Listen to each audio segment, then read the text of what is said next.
ഇമാം ഷാഫിഈ റളിയല്ലാഹു അൻഹു ജനിച്ചു വീഴുന്നത് ദരിദ്രമായ ഒരു കുടുംബത്തിലേക്ക്. ചെറുപ്പത്തിൽ തന്നെ പിതാവ് വഫാത്തായി. ഉമ്മയെ സംബന്ധിച്ചിടത്തോളം ഈ മകനെ കൂടുതൽ പോറ്റുവാനോ അതുപോലെ തന്നെ പഠിപ്പിക്കുവാനോ ഉള്ള സാഹചര്യങ്ങളില്ല. എന്നിട്ടും ബഹുമാനപ്പെട്ട ഇമാം ഷാഫിഈ റളിയല്ലാഹു അൻഹുവിന്റെ മാതാവ് വലം യകുൻ ഇൻദഹാ മാ തുഅതിൽ മുഅല്ലിം, മുഅല്ലിമിന് കൊടുക്കുവാനുള്ള ചെറിയ ഫീസ് പോലും അവിടുത്തെ കയ്യിലില്ല.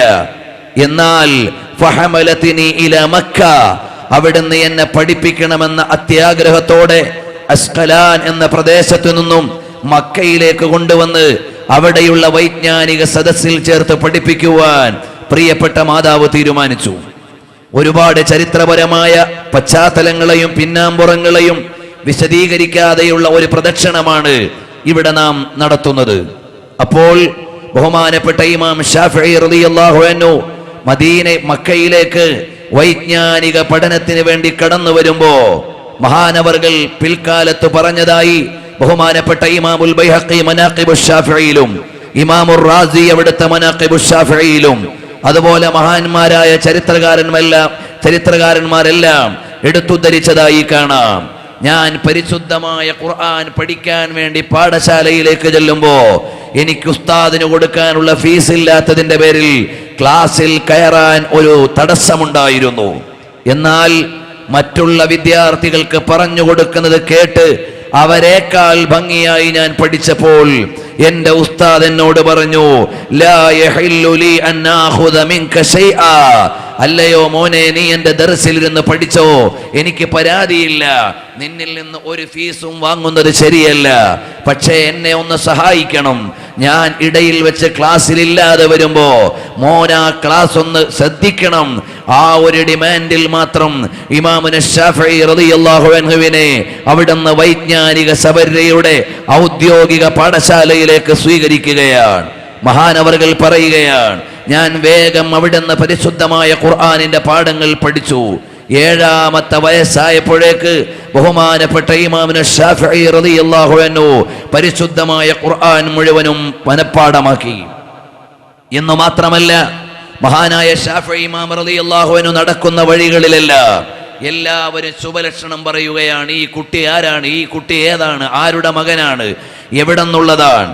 അത് മഹാന്മാരുടെ ചരിത്രത്തിലെല്ലാം നോക്കിയാൽ കാണാം.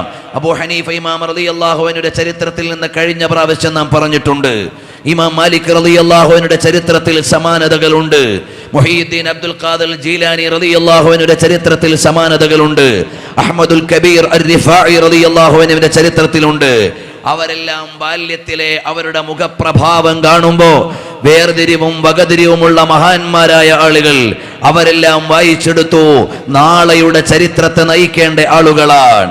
ഏതുപോലെ ലോകത്തിന്റെ മുഴുവനും നേതാവായ സയ്യിദുൽ വജൂദി വൽ കായിനാത്തി മുഹമ്മദുർ റസൂലുള്ളാഹി സല്ലല്ലാഹു അലൈഹി വആലിഹി വഅസ്ഹാബിഹി വസല്ലമ തങ്ങളോട് 6 വയസ്സിൽ വിയോഗം തേടിയ ആമിന റളിയല്ലാഹു അൻഹ പറഞ്ഞതുപോലെ, ഇൻ സ്വഹമാ അബ്സർതു ഫിൽ മനാമി ഫഅൻത മബ്ഊസുൻ ഇലൽ അനാമി, മോനെ, എൻ്റെ സ്വപ്ന ദർശനങ്ങൾ സത്യമാണെങ്കിൽ നീ നാളെ ലോകത്തിനെ മുഴുവനും അതിജയിക്കേണ്ട നയിക്കേണ്ട നേതാവാണ് എന്ന് നബി സല്ലല്ലാഹു അലൈഹി വസല്ലമ തങ്ങളെ കുറിച്ച് മുന്നറിയിപ്പ് നൽകിയതുപോലെ മഹാന്മാരായ ഇമാമുകളെയെല്ലാം അവരുടെ ചെറുപ്പകാലത്തിലെ ലോകം തിരിച്ചറിയുകയും വായിച്ചെടുക്കുകയും ഉത്ബോധനം നൽകുകയും അതുപോലെ അവർ കടന്നു വരാനുള്ള വഴികളെ കുറിച്ച് മുന്നറിയിപ്പ് നൽകുകയും ചെയ്തിട്ടുണ്ട്. അപ്രകാരം ബഹുമാനപ്പെട്ട ഇമാമുന ഷാഫിഈ റളിയല്ലാഹു അൻഹു സുന്ദരനാണ്. അവിടുന്ന് ആകർഷണീയമായ മുഖം, അതുപോലെ തന്നെ വർണ്ണാഭമായ അവിടുത്തെ ചടുലമായ ശരീരഭാവങ്ങൾ, ഇതെല്ലാം കണ്ടുകൊണ്ട് ആളുകൾ വിലയിരുത്തുകയാണ്, ഇത് സാധാരണക്കാരനല്ല, ഇതൊരുപാട് മഹത്വങ്ങൾ നേടി കാലത്തെ അതിജയിക്കേണ്ട മഹാനാണ്. അതുകൊണ്ട് തന്നെ ഇമാമുന ഷാഫിഈ റളിയല്ലാഹു അൻഹു ശ്രദ്ധേയനായ ബാലനായി പരിശുദ്ധമായ മക്കയിൽ കഴിയുകയാണ്. പക്ഷേ വഅനാ ബിതഅല്ലുമിൽ അറബിയ്യതി വഖവാഇദിഹാ വകലിമാതിഹാ. ബഹുമാനപ്പെട്ട ഇമാമുന ശാഫിഈ റളിയല്ലാഹു അൻഹുവിന്റെ ആദ്യ അന്വേഷണങ്ങളും പഠനങ്ങളുമെല്ലാം കടന്നുപോയത് കർമ്മശാസ്ത്ര മണ്ഡലത്തിലേക്കായിരുന്നില്ല. പരിശുദ്ധമായ ഖുർആൻ പഠിച്ചതിന് ശേഷം മഹാനവറുകൾ പിന്നീട് അറബി ലാംഗ്വേജ് നന്നായി പഠിക്കുന്നതിന് വേണ്ടി ഏറ്റവും നന്നായി അറബി ഭാഷ പഠിക്കുന്ന, സംസാരിക്കുന്ന, കൈകാര്യം ചെയ്യുന്ന, കാവ്യലോകങ്ങൾ ജീവിക്കുന്ന താഴ്വരകളിലേക്ക് ബഹുമാനപ്പെട്ട ഇമാമുന ശാഫിഈ റളിയല്ലാഹു അൻഹു പോയി. ഹുദൈൽ ഗോത്രത്തിൽ പോയി അവിടുത്തെ കാവ്യ തല്ലജങ്ങളുടെയും കവി പ്രമുഖന്മാരുടെയും കൂടെ ജീവിച്ച് അവരുടെ ഭാഷയും അവരുടെ സ്ലാങ്ങും എല്ലാം പഠിക്കാൻ ഇമാമുന ശാഫിഈ റളിയല്ലാഹു അൻഹു കൂടെ നടന്നു. എന്നിട്ട് ലബീദിനെ പോലും വെല്ലുന്ന കവിതകൾ മെയ്ത് മഹാനായ ശാഫിഈ ഇമാം റളിയല്ലാഹു അൻഹു താഴ്വരകളിലൂടെ കഴിയുമ്പോൾ മഹാനവറുകൾ പറയുകയാണ്, എനിക്ക് ഏറ്റവും രസമുള്ളതായിരുന്നു ആദ്യകാലത്ത് ആ അറബി ഭാഷാ പഠനം. അതോടൊപ്പം എനിക്ക് അമ്പെയ്ത്തിനോട് വലിയ ഇഷ്ടമായിരുന്നു, കുതിരസവാരിയോട് വലിയ താല്പര്യമായിരുന്നു. കാരണം നബി സല്ലല്ലാഹു അലൈഹി വസല്ലം തങ്ങൾ തന്നെ പറഞ്ഞിട്ടുണ്ട്, അല്ലിമു ഔലാദകും അസ്സിബാഹത വറിമായ വറുകൂബൽ ഖൈൽ. നിങ്ങളുടെ മക്കളെ നിങ്ങൾ പഠിപ്പിച്ചു കൊടുക്കണം അമ്പെയ്ത്തും കുതിരസവാരിയും അതുപോലെ തന്നെ അവർക്ക് നീന്തലും പഠിപ്പിച്ചു കൊടുക്കണം എന്ന് നബി സല്ലല്ലാഹു അലൈഹി വസല്ലം തങ്ങളുടെ മുന്നറിയിപ്പിനെ അല്ലെങ്കിൽ പാഠത്തെ ഏറ്റെടുത്തതുപോലെ ഇമാമുന ശാഫിഈ റളിയല്ലാഹു അൻഹു അമ്പെയ്ത്തിനോട് വലിയ താല്പര്യമാണ്. അങ്ങനെ ഒരു സാമൂഹിക സാഹചര്യത്തിൽ ഏറ്റവും നല്ല കുതിച്ചു ചാടുന്ന കുതിരകളുടെ മുകളിൽ കയറിയിരുന്ന് അതിന്റെ സവാരി പ്രാക്ടീസ് ചെയ്ത് ആളുകളോടൊപ്പം സഞ്ചരിക്കുന്നതിൽ ശാഫിഈ ഇമാമിന് താല്പര്യമായിരുന്നു. അങ്ങനെ ചെറുപ്പകാലത്തിലെ തന്നെ അമ്പെയ്ത്ത് പരിശീലിച്ചിട്ട് മഹാനവറുകൾ പറയുകയാണ്, ഞാൻ അവിടുന്ന് അമ്പെയ്താൽ മിൻ അശറത്തിൻ അശറ, 10ൽ 10 കുറിക്കുകൊള്ളുന്ന അവസ്ഥയിലേക്ക് അമ്പെയ്യാൻ എനിക്ക് കഴിയുമായിരുന്നു. എന്നാൽ ഈ വിഷയത്തിൽ അള്ളാഹുവിന്റെ പരിശുദ്ധമായ വൈജ്ഞാനിക കേന്ദ്രങ്ങളെ മുഴുവനും കൈകാര്യം ചെയ്ത് നാളെയുടെ ഹൃത്തടങ്ങളിലേക്ക് ആദർശത്തിന്റെയും കർമ്മതലങ്ങളിലേക്ക് നിയമനിഷ്ഠയുടെയും പാഠഭാഗങ്ങളെ കൈമാറ്റം ചെയ്തു കൊടുക്കേണ്ട ബഹുമാനപ്പെട്ട ഇമാമുന ശാഫിഈ റളിയല്ലാഹു അൻഹു അങ്ങനെ താഴ്വാരങ്ങളിലൂടെ നാടോടി കവിതകളുടെയും അറബി കാവ്യശീലുകളുടെയും വാഹകനായി കുതിരപ്പുറത്ത് സഞ്ചരിച്ചു കൊണ്ടിരിക്കുമ്പോൾ ബഹുമാനപ്പെട്ട ശാഫിഈ ഇമാം റളിയല്ലാഹു അൻഹുവിനോട് വിളിക്കുകയാണ്. ഒരുപാട് ആളുകൾ വന്നുകൊണ്ട് പറയുന്നു, അബ്ദുല്ലാഹി സുബൈരി എന്ന് പറയുന്നവരുടെ കാത്തിബ് അവിടുത്തെ ഗുമസ്തൻ വന്നുകൊണ്ട് പറയുന്നു, അല്ലയോ പ്രിയപ്പെട്ട മുഹമ്മദേ, നീ എങ്ങോട്ടാണ് പോകുന്നത്? മനോഹരമായ ഒരു വ്യക്തിപ്രഭാവം നിന്നിൽ ഞാൻ കാണുകയാണ് എന്ന് പറഞ്ഞുകൊണ്ട് കയ്യിലുള്ള ചാട്ടവാറ് കൊണ്ടൊന്ന് തട്ടി ഉണർത്തിയിട്ട് ബഹുമാനപ്പെട്ട ശാഫിഈ ഇമാം റളിയല്ലാഹു അൻഹുവിനോട് ചോദിക്കുന്നു, ഐന അൻത മിനൽ ഫിഖ്, അല്ലയോ പൊന്നുമോനെ, നിനക്ക് ഇസ്ലാമിക കർമ്മശാസ്ത്രത്തിൽ പരിജ്ഞാനമുണ്ടോ? ഈ ഭാഷയെല്ലാം പഠിച്ച് ഇങ്ങനെ നടന്നാൽ മതിയോ?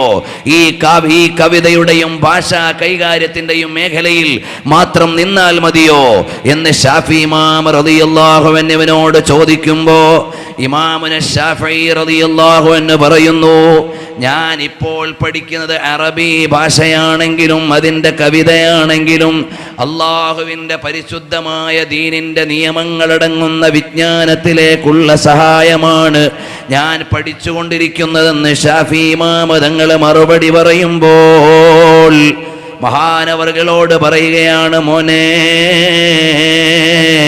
നീ അള്ളാഹുവിൻ്റെ ദീനിൻ്റെ പരിജ്ഞാനത്തിലേക്ക് നീ കടന്നു വരണം. മഹാനവറുകളുടെ മനസ്സിനെ പിടിച്ചുകുലുക്കുകയാണ്.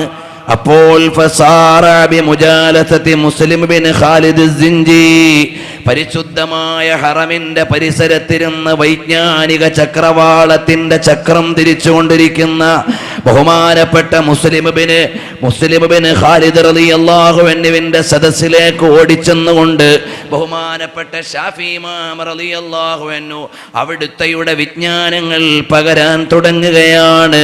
അള്ളാഹുവിന്റെ വിശുദ്ധമായ കഅബാലയത്തിന്റെ മഹ്ബത്തുൽ വഹയിന്റെ ചാരത്തിരുന്നു കൊണ്ട് പരിശുദ്ധമായ ദീനിന്റെ പരിജ്ഞാന തലങ്ങളെ പകർന്നെടുക്കുവാൻ പാകമൊത്ത ഒരു ചെറുപ്പക്കാരൻ 10 വയസ്സായപ്പോൾ പള്ളിയിൽ ഇരുന്നു കൊണ്ട് മസ്അലകൾ പരിച്ഛേദനം നടത്തി പഠിക്കുകയാണ്.